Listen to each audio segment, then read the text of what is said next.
Maseches Beitsa, Daf Lamed Amud Beis. We just finished the section dealing with the Mishnah's subject of the Mishnah, that we are allowed to take wood out of a sukkah on Yom Tov that's next to where the sukkah is, but not that's on top of the sukkah or the walls of the sukkah, because that would be what we call stira, a kind of destruction of a structure. And that's talking about a regular sukkah on either Pesach or Shavuos, Rashi says. But we're going to see soon that when it's on sukkahs, and it's an actual sukkah of a mitzvah, the one we normally call sukkah, the laws are even more strict. So the Gemora brought a Beitsa where Rabbi Shimon actually allowed you to take from the wood of the sukkah, and the Gemora ended up saying that that's talking about a sukkah hanofalis, as we say, a sukkah that's about to fall down, a sukkah that's very wobbly or is expected to, in a regular wind, fall down. So since it's expected, or it's at least very possible, so according to Rabbi Shimon, he takes that into consideration and kind of expects to be able to use the wood on Yom Tov. But according to the Tanna Kama, which would be, I guess, Rabbi Yehuda, who doesn't allow you to take things that are fit to use, even if it was somewhat expected beforehand, if at the time of Shkia it wasn't fit to be used. Okay, so let's So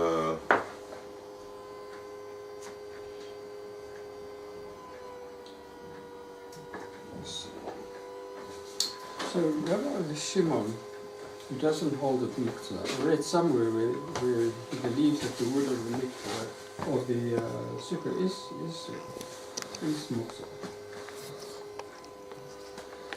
just a minute.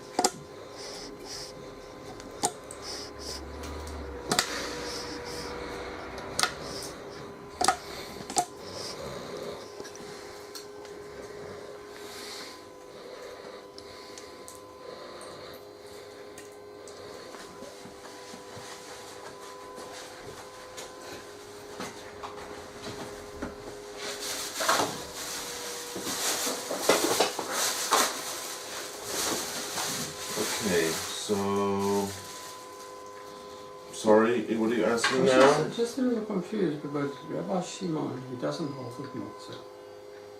According to the first thing that I know. I read somewhere that he holds that the wood of the sukkah is muktzah. Is that incorrect? Because he doesn't says the material, he doesn't allow you to take it, but only in the felt, right? That's the answer of the Gemora. Yeah. The Gemora tries to say that he would allow you to take from a regular sukkah. Yeah.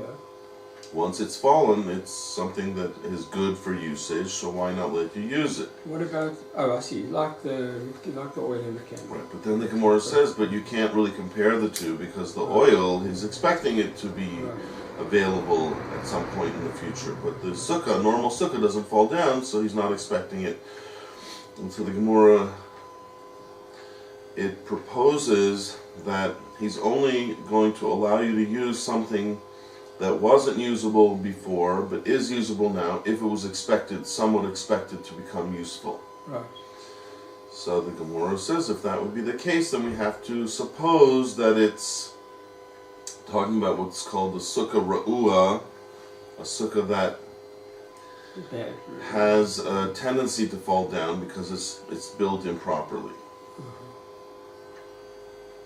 So according to that, then a regular sukkah that falls down, he wouldn't let you use. In other words, you have to have the expectation that, or you don't have the expectation, you've got to know it's a bad sukkah. Which creates the expectation. Which creates the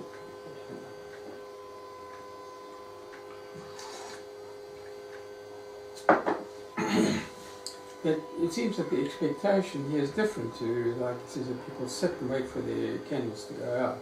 You see people don't sit and watch their candles. It's not so much that they want it to happen, just they know it might happen. That's all you need for Rabbi Shimon. You know it's possible to become available. Right.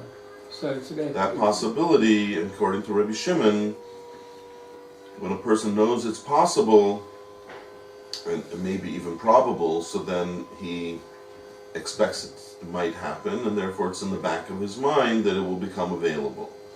So that's Rabbi Shimon's Shita. Anything that has some usage, so to speak, even possible usage, he keeps within his mind. He has his mind a bit on it. Right, so from yesterday he sees the sukkah is badly built.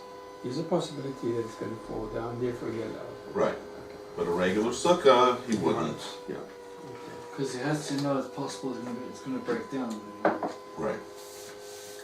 The main thing is, according to Rabbi Shimon, it's something we've come up with the same idea a few times. I think we had the case where the animal might give birth or whatever, and can he eat the animal that's born? Maybe yes, maybe not. So we say, according to Rabbi Shimon, if his mind is on it, that's the expression that Rashi keeps coming back to.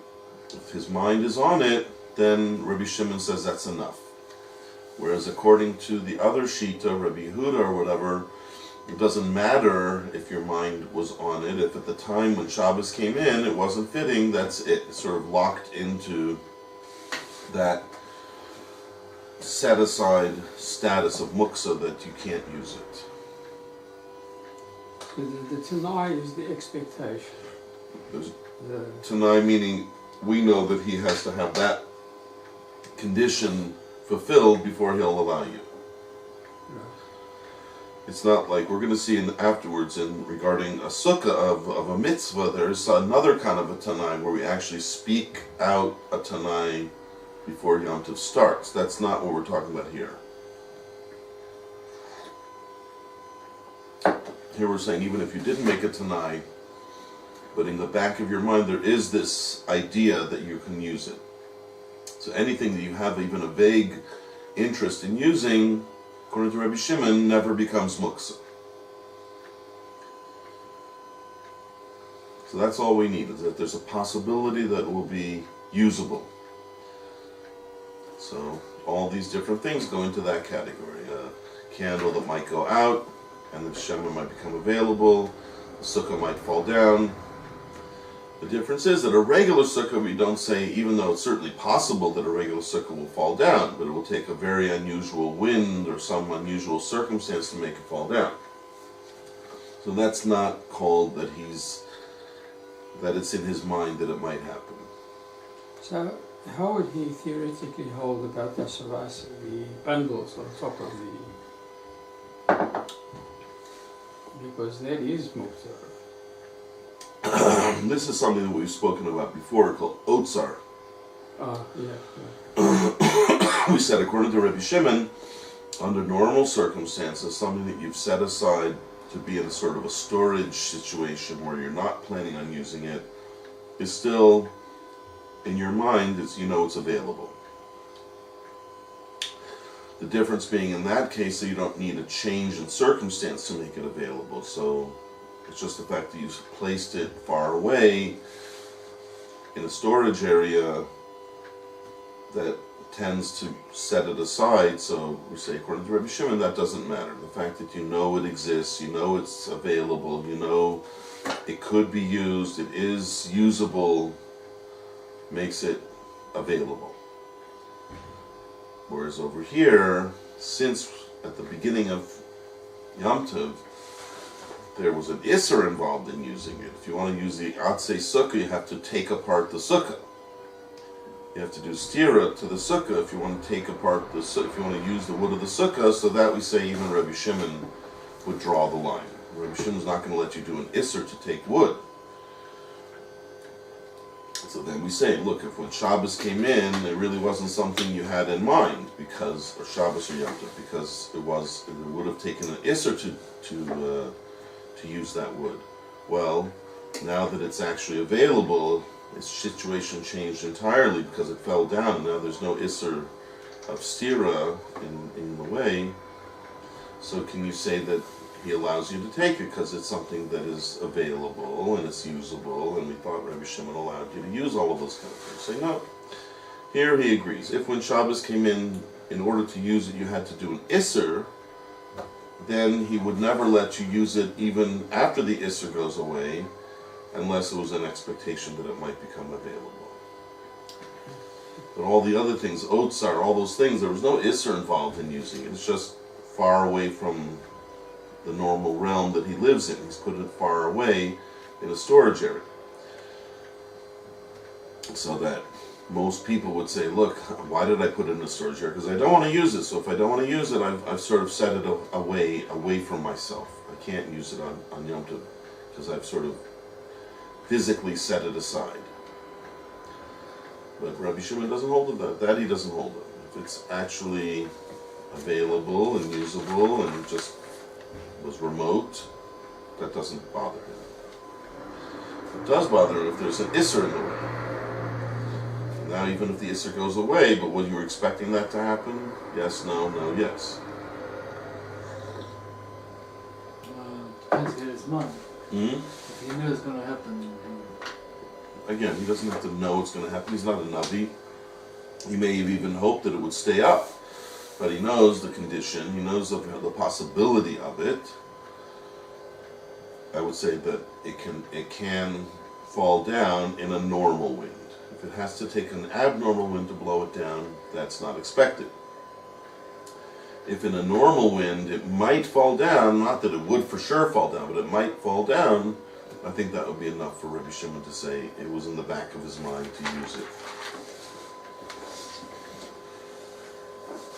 If he knows it might fall down. Mm-hmm. That's Rabbi Shimon's general sheet. It's something that's vaguely usable, you want to use. You keep it in mind to use. It's somewhere in the back of your mind to use it. So this goes into that category. Vaguely usable is something that, because of the way that normally things happen, it could very well become available. That's enough to be called vaguely usable. So you said fell, you wouldn't use it, even if it was a rickety one. Excuse me? Even if the sukkah was badly built, the rickety sukkah was likely to fall, and if it hadn't fallen, he wouldn't use it. Right. Because officially, any time there's an Isser involved, the Gemora was sure that Rabbi Shimon would never let you do something like that. It's not arguing on the malacha. He agrees there's a malacha of taking apart a building. Mm-hmm. Even a tiny bit that you take away from a building, a standing building, is called the malacha of stira. Even Rabbi Shimon would be against that. No matter how rickety. Till it actually falls down, it's still a structure. Once it's a structure, Well, how do you use it? unless there's some kind of a time factor involved, like maybe if you know that there's a timer, that within a certain amount of time there's a support system that will, as soon as the time is up, it'll fall away. It's like hooked up to a machine. The machine will pull back the support and it will fall down. That might be so flimsy or so temporary that maybe it wouldn't even be called taking apart a building once, if it's destined to happen, if it's for sure going to happen.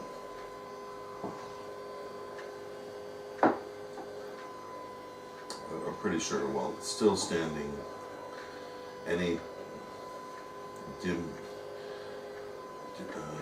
diminution or whatever you call it, making it smaller, making it less of the building, taking away from the building would be called stira.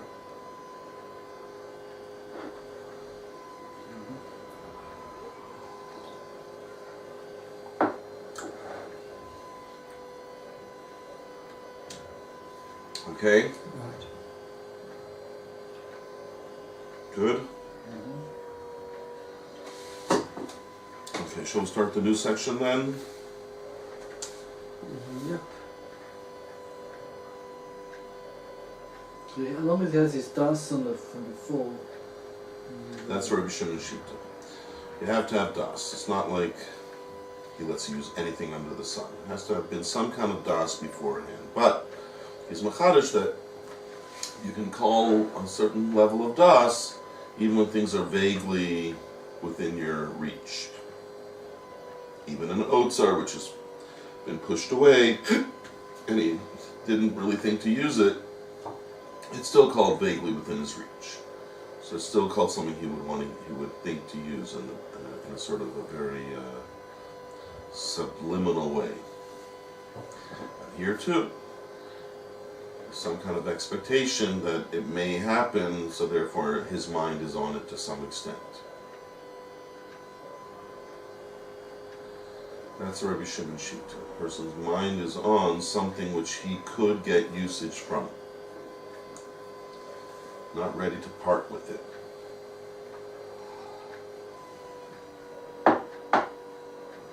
What if Mutzamach Soren Kiss? Mutzamach is another problem. There's a real reason not to use it.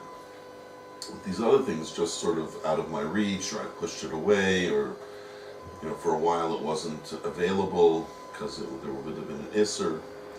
It's like the reason why I don't want to use it is still here. Every moment it's still here. It never goes away. It's still a precious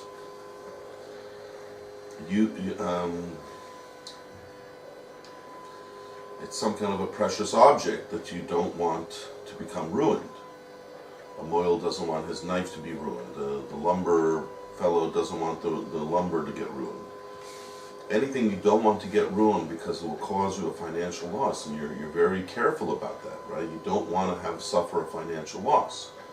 So you're very careful not to normally use this. So that means that it's not like anything else that Rabbi Shimon would let you use, because even though you could, of course, use a knife, a moil's knife, to cut your bread, but since it will ruin it, every moment there's that reason staying over the knife and not letting you use it, really, because in your mind you don't want to use something that could get ruined. So it's not like any other kind of muktzah where we say, look, so it was remote, it was in the backyard, or it was on top of the sukkah, it was somewhere far away, or in your mind it wasn't really so available, but at least you knew that there was a possibility of getting to it and using it. Here there's no possibility really of using it. Because every moment you want to use it, the same thing is telling you no. Don't use it because you don't want to ruin this. You don't want to ruin this expensive knife. You don't want to ruin this expensive wood. So that is always going to be there. You don't want to ruin that, therefore that's why you want to use it, just scared of it. Therefore it's not like all these other things where we're saying it has a usage, just you pushed it away, or it's not available, or whatever, but it had a nice usage.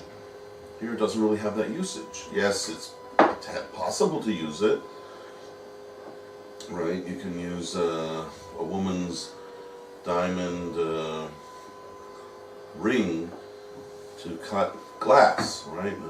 Diamonds are very good for cutting, for making like an insertion. Any man who would take his wife's diamond ring and start to use it to cut glass, he knows what would happen. She might kick him out of the house permanently. It's like the diamond ring. I imagine. I never bought my wife a diamond ring, so I don't know for sure. So you have a lot of things that have a usage, but you'll never do it. You'll never use it. Because it's just not something that people would use for a normal usage. That's called muksamach. You're too careful with this never to ruin it. So therefore, even though Rabbi Shimon would normally let you use something that had a usage, but it has to be a usage that you would actually use, not a usage that's just theoretical.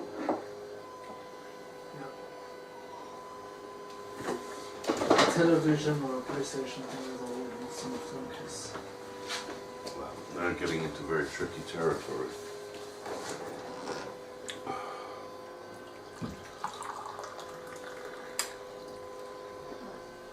answer you on that.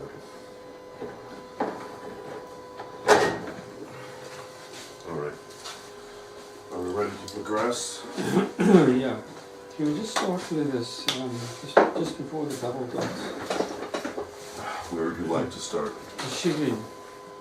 Excuse me? The shivim. The sukkot. I'm not sure what you mean. Okay, the line begins with asukim, Uh-huh. and the last two letters, the last Shoving. Yeah, there's two dots there. Right. Right, the shov. Okay, that's a quote from the Beitsa. Remember we had this Beitsa? Okay, so keep your finger there, in the middle of the page where those two dots are, and go up to the Gemora says,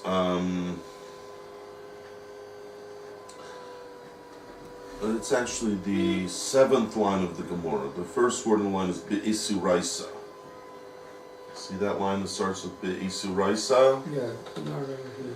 Then it says Tanya. Right. Rabbi Chia bar Yosef kamei de Rabbi Yochanan. So this is a case where somebody had a brisa and they said it over in front of Rabbi Yochanan. Ein not limeitzi min sukkah elo min samachla. That's like our Mishnah. This part was not in our Mishnah. Rabbi Shimon Matir, and then the shavin. This part we're now about to go into. This part, and they both agree. Both the Tanakama and Rabbi Shimon both agree that it's forbidden b'sukkah sachag b'chag she'asura.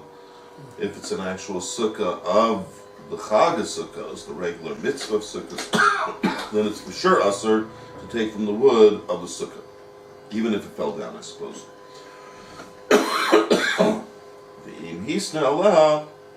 But if he made some kind of a verbal tanai right before Yom Tov, then hakol lefitano, then everything could be considered according to the condition he made. So if he made some kind of a condition wherein it could become mutter, then it would be allowed. Even a chag of sukkah? Excuse me? Even a sukkah of the chag?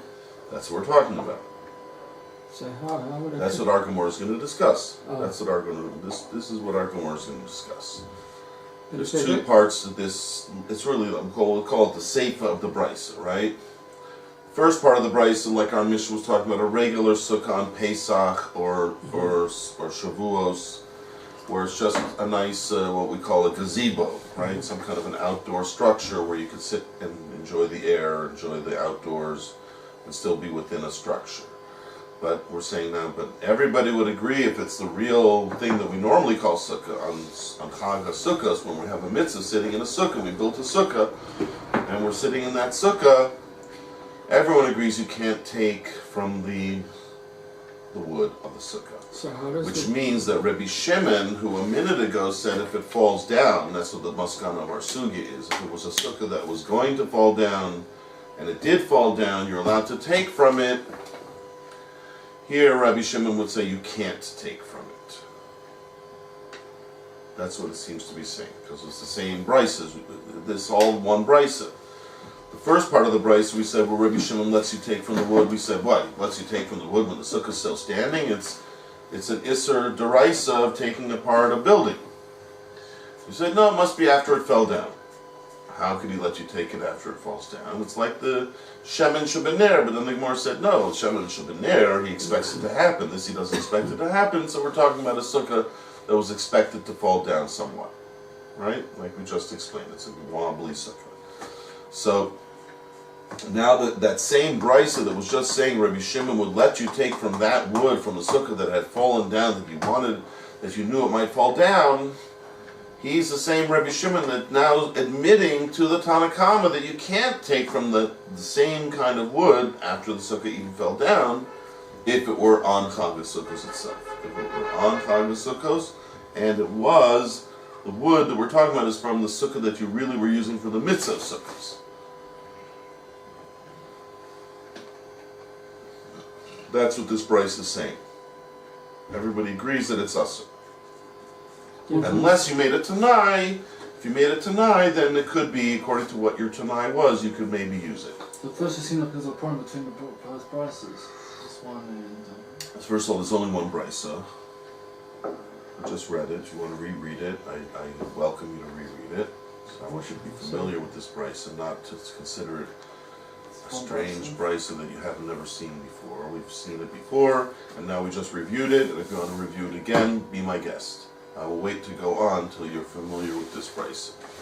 It's one Beitsa that has two parts.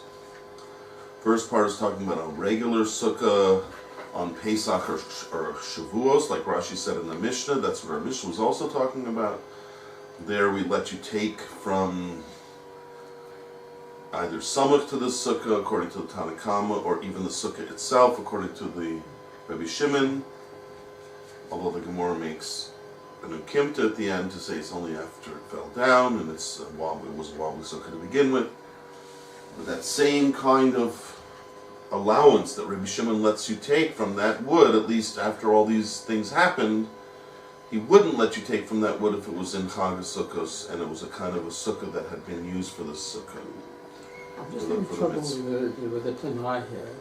We haven't really discussed it enough. The Gemora will discuss it, but what do you have trouble with? You were going to give us an example? The Gemora later says, if you want, I can let the cat out of the bag. The Gemora will say, he's basically saying, I don't want to remove myself from this wood. Right? So in other words, what makes the problem, this is what the Gemara is going to say, the problem becomes that as soon as it's a mitzvah, as soon as this structure is a structure of the mitzvah of Sukkot, there's a pasuk in the Chumash that alerts us to the fact that it becomes kodesh. All this wood becomes like hektish, as it were. So then it doesn't matter, even if there's no avera of taking apart a sukkah, let's say chol hamoed, but there's no avera of taking apart a sukkah, but it still has the kedusha.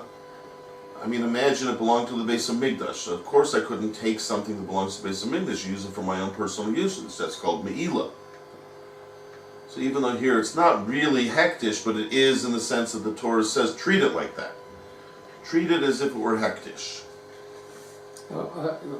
So that's before the Tanai. But if you make a Tanai, you're basically saying, I only want it to be hektish to this extent. Meaning, I'm limiting the amount of mitzvah that it's going to do. So therefore, if you limit the mitzvah, what gave it the kedusha was the mitzvah itself. That's good. That answers my question, because I see in the old city, the skach, people throw it in the street, the Arabs pick it up and throw it away with the garbage. Well, first of all, this whole discussion is only during Sukkot. It says v'shavim. If you look back at the wording, b'sukkah sachag bichag. Right. It has to be a sukkah that was used for the chag, meaning for the mitzvah of Sukkot, but only during Sukkot. After Sukkot is over, there's no kedusha anymore. So like tefillin that were puzzled, or that's a bit different because there the actual object became kodesh in the sense that there's a name of a Shem on it or something like that.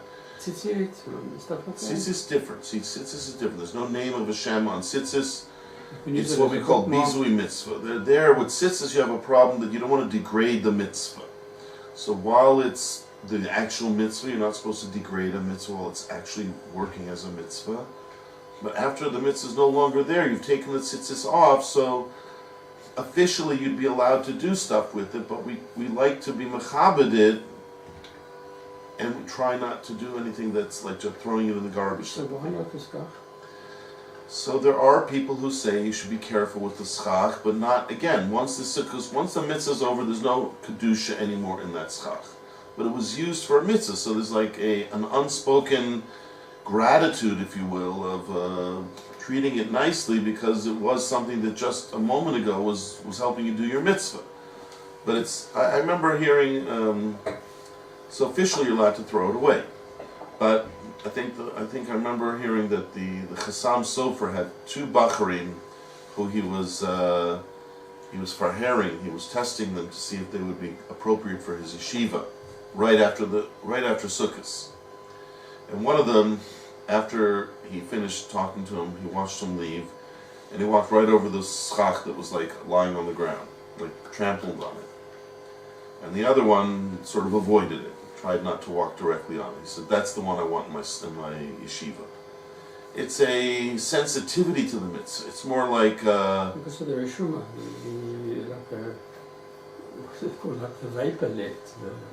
I don't know, that's a bit too Kabbalistic, but what I would say, even without getting into the Kabbalistic aspect, which may be true, I can't attest either way, but what I can say is what my understanding is that at that point it's more of a sensitivity. For example,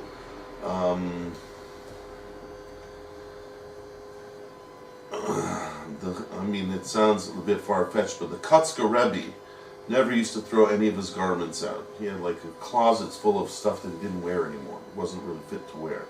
I said to him, why don't you throw it out? He said, look, I have a Kar Satov. These things help me. For years, this jacket helped me. This jacket was, how can I just throw it in the garbage? It's a sensitivity. It's not a halacha. It's kind of like, there's a mitzvah to honor your wife, right? There is? Yes, there's a mitzvah to honor your wife. It says more than yourself. Yosar migufa. But I'm not telling you how far that goes. I'm just saying there is such a mitzvah. Now, once a person divorces his wife, there's no more mitzvah to honor that woman anymore. She's not your wife anymore. But still, in my opinion, that woman helped you. She maybe was the mother of your children. Maybe she did other things. She helped you in other ways over the years. It just now became a parting of the paths. But to be insolent to that woman who, it's just like, where's your sensitivity? It's a sensitivity to, like a gratitude more than anything. Like it says in this week's Parsha, Moshe Rabbeinu wasn't allowed by Hashem to hit the water, or even to hit the sand, to produce the kinning. Why not? Because they were buried, they were buried in the sand. So you have to throw the sand up. The water had helped him when he was a baby. It helped save his life. Yeah. Right? It floated the little boat that he was in. And the sand saved him because it helped him bury the Egyptian. So these things that had helped him once upon a time, he had a Kar Satov to them and he didn't hit them. It was Aaron who hit them. Even though there's a mitzvah, Hashem said, hit the rock. It's also, we were talking about it this morning, Moshe Rabbeinu was told to go and fight the Midyanim. Yeah, but it was his thing. And then who did he send? Pinchas. Why didn't he do it himself? He understood, I have a Kar Satov to these people. When I needed a place to run away, they provided me with refuge of some sort. He swallowed him. Excuse me? He swallowed him. Yes, but he lived in Midian. And to some extent, Midian helped protect Moshe Rabbeinu at that time. Maybe not even actively, maybe only passively by not kicking him out, who knows. He still had a Kar Satov. He didn't feel it was appropriate for him to go and wage war on the Midyanim. So he had Pinchas go, Elazar go.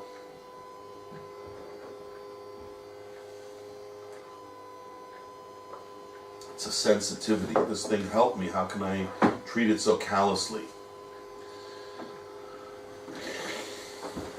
It's a Mida question. Your Midos are lacking if you can be callous towards that which helped you. A driver helps you. Can you be rude to that driver? Yes, you could. Let's say it's a goy. I don't owe him anything. Right? But he was nice to me. He helped me. Right? He helped me get from point A to point B, and he didn't get in an accident, and he was nice.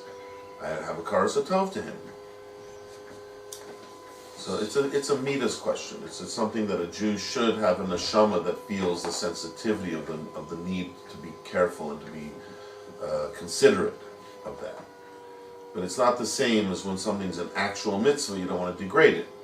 So they say that's the same thing with tzitzis. Take the tzitzis and do another mitzvah with it. Use it as a bookmark. Use it as this. If you need to, put it in a bag and throw it in the garbage. Don't still throw it in the garbage directly. But officially, I think you're still allowed. In any event, okay.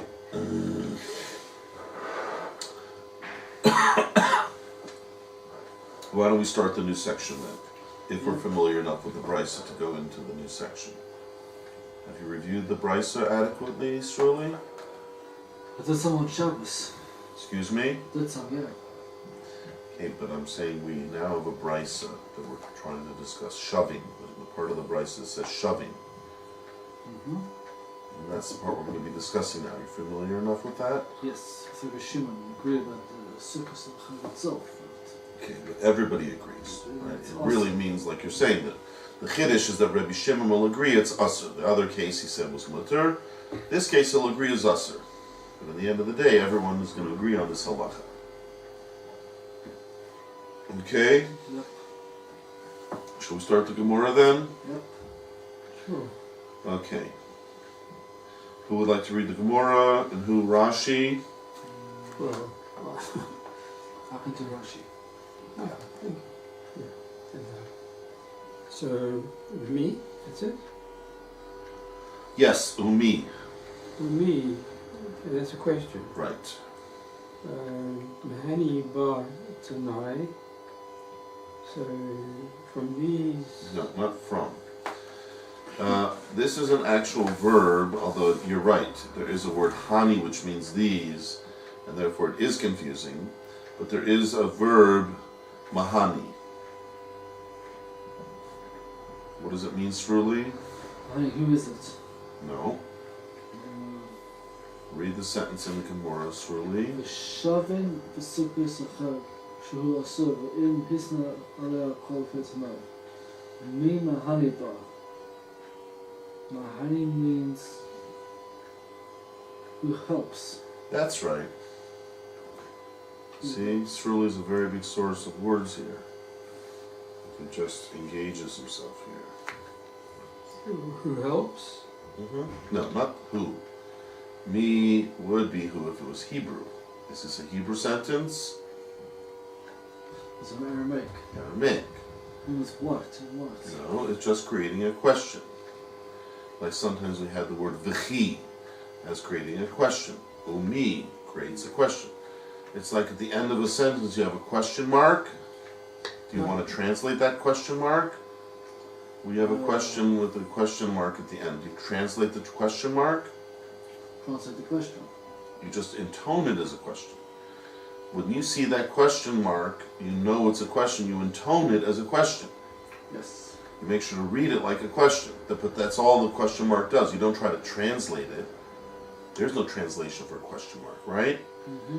Same thing with this word. Umi is just like a question mark, alerting you to the fact that the following sentence is a question and not a statement. Mm-hmm. So me Mahani ba tana, who helps these? Not who. What? It's a question mark. With what? It's a question mark. Do you translate a question mark? No. So how will we?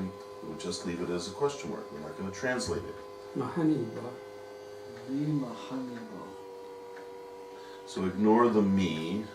Just think of it as a question mark and continue on. What will you translate? Mahani ba tanai. Let's talk about those three words. Mahani means translate. No. You said it already. Helps. Yes. Ba.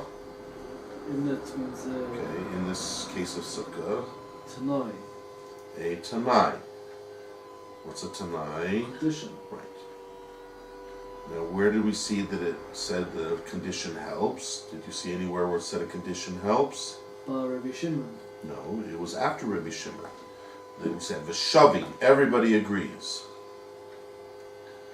that if it's a sukkah of the chag on the chag, it's asr. But if you made it tonight, then it's mutter. Yeah. So what's the Gemora saying now? Mahani ba tanai. Does this condition help? Can you say a condition really helps it? Right? Because we're not translating the word me, it's just making it into a question. So now these three words, me, mahani ba tanai, I have to read it as a question. It helps in it as a condition? Mm-hmm. Does a condition really help you to be able to use the wood of a sukkah on sukkahs? No. That's the assumption, no. But the Beitsa said yes. So that's the question. We think it should be no, but the Beitsa said Yes. yes. So now we have a problem. So now the Gemara is going to show why it doesn't think the Tanai should help. So the Rosh said yes because it says that nothing, once you make it tonight, that's it. It said that the Tanai would help you to use it, depending on what kind of Tanai you made. It could help you to use it. Now the Gemora is questioning that. How could that happen? But instead of saying how could it happen, it just says it as a question. It can help it? Tanai can help it?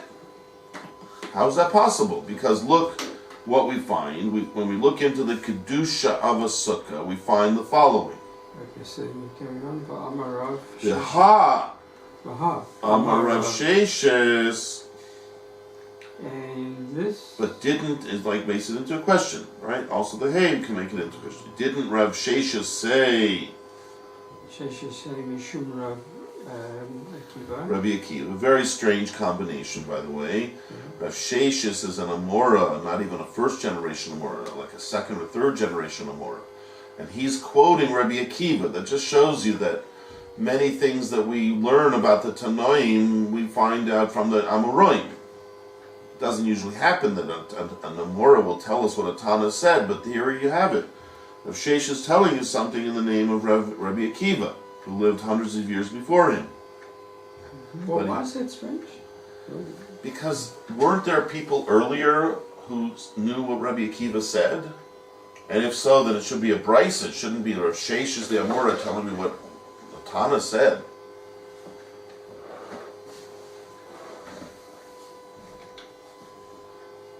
They lived from two completely different time periods. Hundreds of years separated them. So how did Rav Sheshes find out about this information? Didn't he learn it from his Rebbe, who learned it from his Rebbe, who learned it from his Rebbe, He took a shortcut. Heard it from Rabbi Akiva. So if somebody heard it from Rabbi Akiva who was at the same time as Rabbi Akiva, it would be a Beitsa. That's what a Beitsa is. A Beitsa is a Tana reporting what another Tana said. But here we have Rav Sheshes, hundreds of years later, he knew what Rabbi Akiva said. Okay, it can happen. He held on to this information, and other people weren't aware of it for some reason.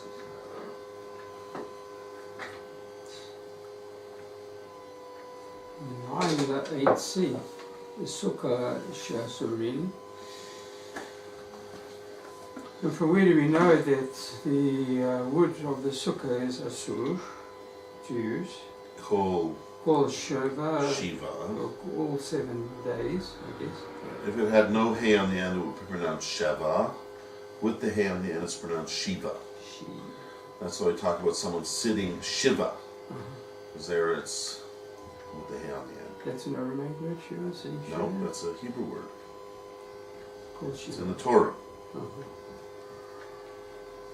So where do we know that taking wood from a sukkah is asur all 7 days of sukkah?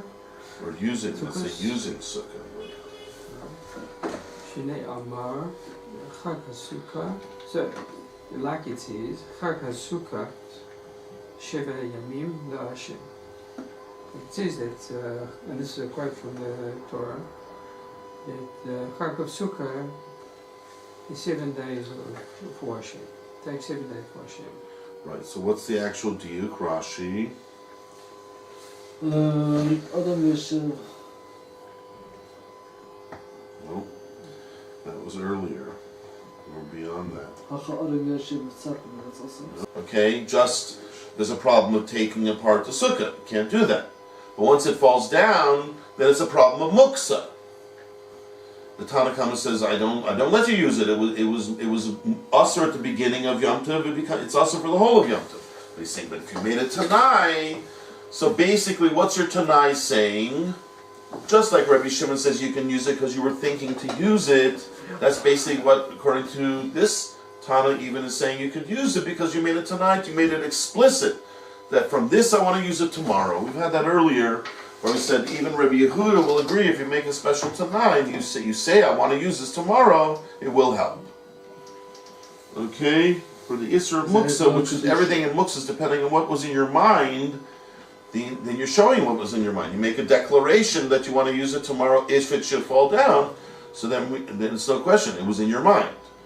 Rabbi Shimon says it's in your mind even if you didn't talk about it, even if you didn't even think about it, it was in your mind. But Rabbi Yehuda says, no, it wasn't in your mind.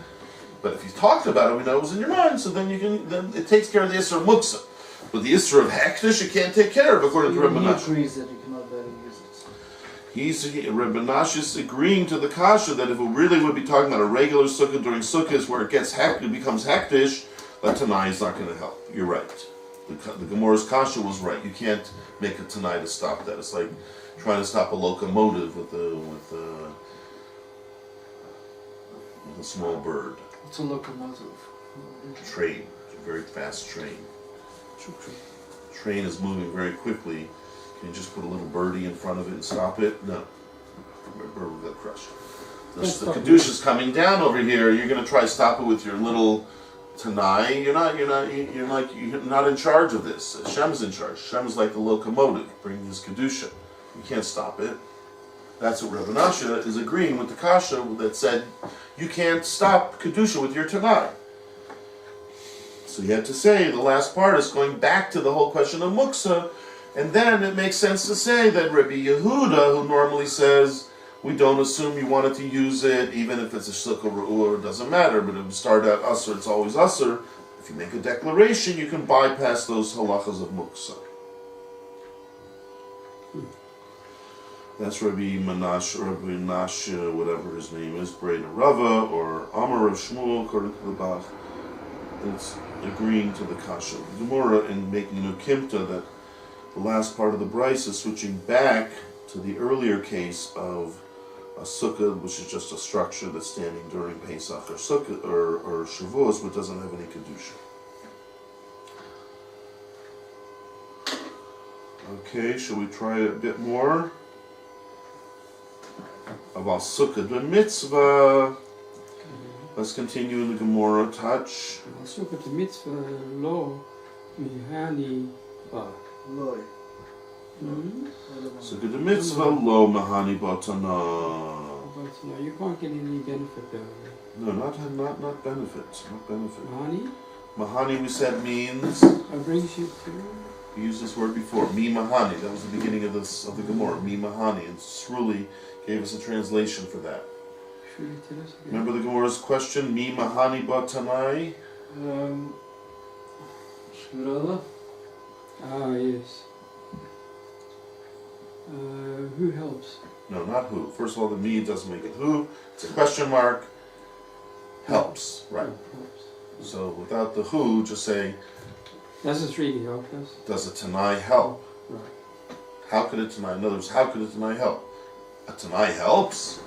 You really just read it as a question. The mi tells you to read it as a question. So this doesn't The help. tanai helps? So you're saying you're right. And according to Rabbi Menashe, a sukkah de mitzvah lo mahani batanai. He's agreeing with the makshan, he's agreeing with the original question of the Gemora that you're right. If it would still be talking about a sukkah de mitzvah, then you're right that lo mahani batanai. But sukkah the mitzvah lo. Okay, now the Gemara is going to actually turn an about face and say what? A sukkah of a mitzvah you can't make a tanai? And the Gemara is going to bring a Beitsa that you could make a tanai. Which is kind of funny because before we were like convinced that a tanai doesn't help, and now we're bringing a Beitsa that tanai does help. So it's mamash an about face. Okay, very good. Shkoya.